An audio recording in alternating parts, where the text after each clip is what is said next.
Is Finn Balor going to resurrect the demon within WWE? What are the big plans for AJ Lee at WrestleMania? And an unfortunate update on a massive name in AEW having an injury. It's all this and much, much more. Sportskeeda Wrestling News. Get in the comments. Hit the like button. Let's go. Yeah, Stephanie Vaquer showing up on Monday Night Raw, the big Stranger Things episode in New York City. And she had a walking boot. That wasn't good. And then she got laid out by Big Mommy Cool, who was not very cool. Raquel Rodriguez, who attacked her not once, but twice. Yes, stomping down on that walking boot. I've had a walking boot before. It's not fun, and you can't defend yourself. All right, La Primera is going to be limping for a bit, but apparently this is a legitimate injury, but not one that will put her on the shelf for a long period of time. So it's going to touch and go. That is according to PWI Insider. Tip of the cap to them. Let's hope Stephanie Vaquer, who's been on a real roll, I think is someone who has been launched into WWE's main roster and really, spent a fairly short amount of time in NXT when you really consider her calling up to WWE from the Lucha Libre ranks, from, almost doing what she did Forbidden Door for AEW, and then boom, by end of the year, she was one of the biggest names in WWE's women's division. I think she's set for a bigger year. I want to see her have a really, really big year. We're talking about her having a championship right now, so we'll see what happens next. Speaking of women in WWE, AJ Lee. Yeah, she does not have a full-time contract. That is the most recent word, but she has big-time plans for the biggest show of the year. Her previous two matches, at least the ones that weren't War Games. War Games was, an interaction between her and Becky Lynch, but for the most part, it's been about her and Becky Lynch, and it seems like WrestleMania will be her and Becky Lynch. Big-time Bex is once again the Women's Intercontinental Champion, gloating and showboating this past week on SiriusXM and around the media world, doing a little bit of the Trumpy type promos. Can you see that on social media?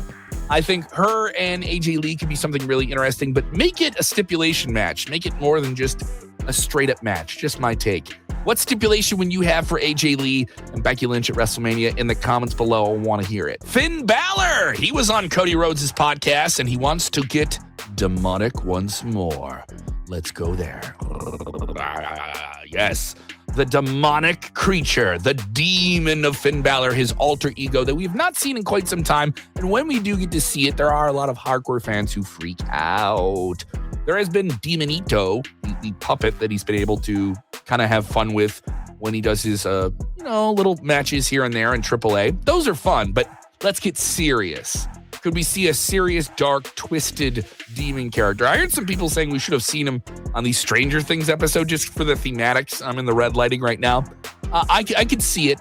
But on the podcast with Cody Rhodes, what do you want to talk about? Well, he wanted to talk about how he wants to have some influence and input creatively on what happens next with the character. Obviously, I think he has a lot of input on the character and terms of the face paint and everything like that. A lot of the look and the persona and the aesthetics and the design, that all predates WWE. He was doing some version of that in New Japan before he got to WWE NXT, and then it kind of evolved with the music and the production, Triple H's direction.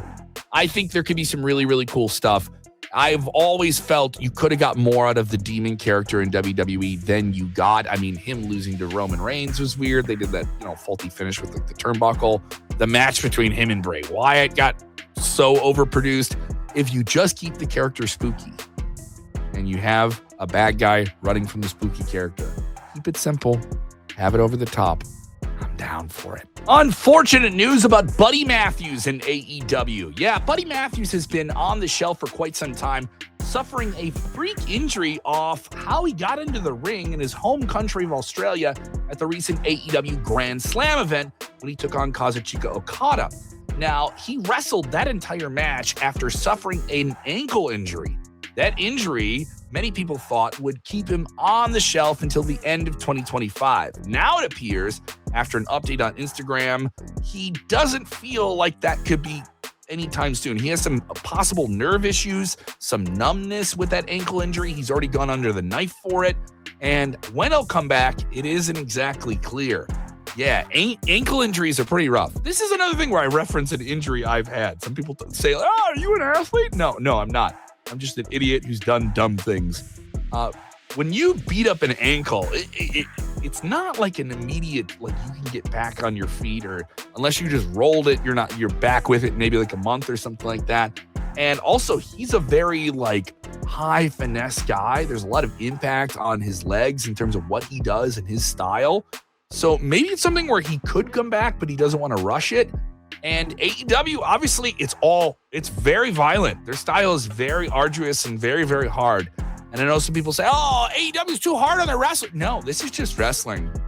And Buddy Matthews is a guy who likes that style. So I wouldn't rush it. If I was him, I would not rush to get back into the ring unless you're 100% ready to go. CM Punk, he is defending Jey Uso from the haters online.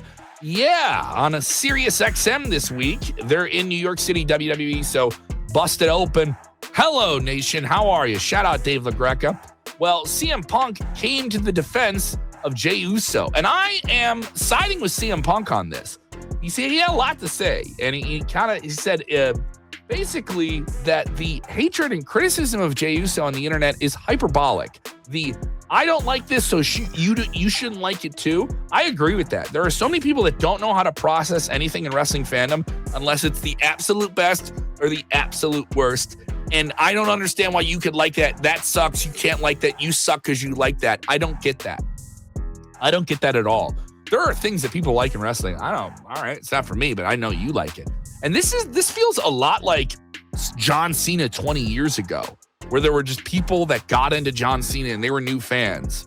Now those people are like, have kids of their own, right? And they're like, how could you not get into John Cena? 20 years ago, there were a lot of people that hated John Cena. So I feel for me, it feels the same way. He goes on to say in the arenas, he's competing in merch sales with Jey Uso. Every arena you go to, Jey Uso's over. So, I mean, to tell me he isn't over, I agree with him.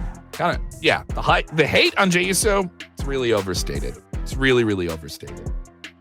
I know I'm going to hear from you in the comments. I'll be there, by the way. Jump into the comments with me. Ticket sales for WWE Elimination Chamber at the end of February, not far from where I am in Chicago, are doing quite well.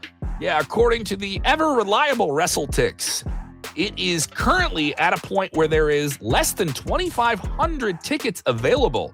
Currently, the United Center, home of the Chicago Bulls and the Chicago Blackhawks, has a current setup of around 14,518 tickets arranged for the big show. There's a much bigger setup on the floor because you have those cages that get brought down on the ring and everything like that. Then you have the entranceway.